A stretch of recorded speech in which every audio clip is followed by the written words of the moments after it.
I have over 20 species of parrots. Which one of my parrots is the meanest? Actually, it's a contest between two, and this isn't even the meanest one. Hey guys, I'm Kaylin, the author of the Parrot Bliss Bond and the soon-to-be released Get to Know African Greys and Cape Parrots. This is my monster macaw, my Catalina macaw Kailani, and we love trying to help you create a more blissful bond with your parrot so that you don't need to rehome or surrender your parrot. That's another macaw. There's my mini macaw Emerald, who's showing off her pretty wings. Which one of my parrots is the meanest? If you are used to hanging out, you know that it's not Emerald. She's sweet. Let's get started.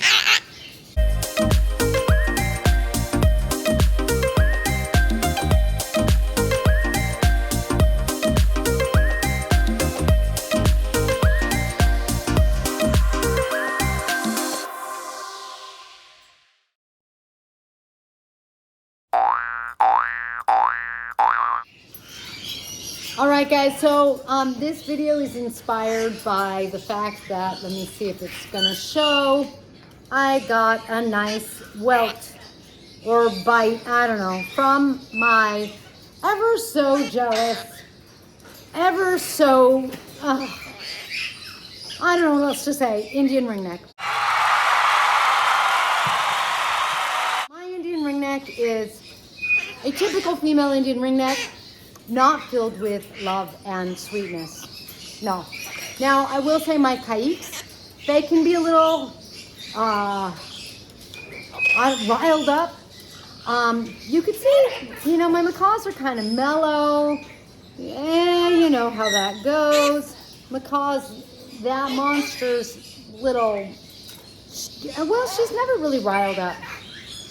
But I'm going to tell you it's a toss-up between my Indian ringneck and my yellow-naped Amazon when she is jealous.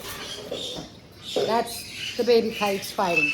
When she's jealous, she's trouble, and she will lunge and attack people. And I know that because she can't fly, she doesn't fly and attack people. So it's a real toss-up. They're both hard to have around other people. So why don't you guys tell me which you think is my meanest? But I have to tell you, since my Amazon can't fly, I feel like it's my Indian ringneck. Man, when she's jealous, all beaks break loose. All right, guys, thanks for joining me in this blissful bond. I will catch you in the next feathered video.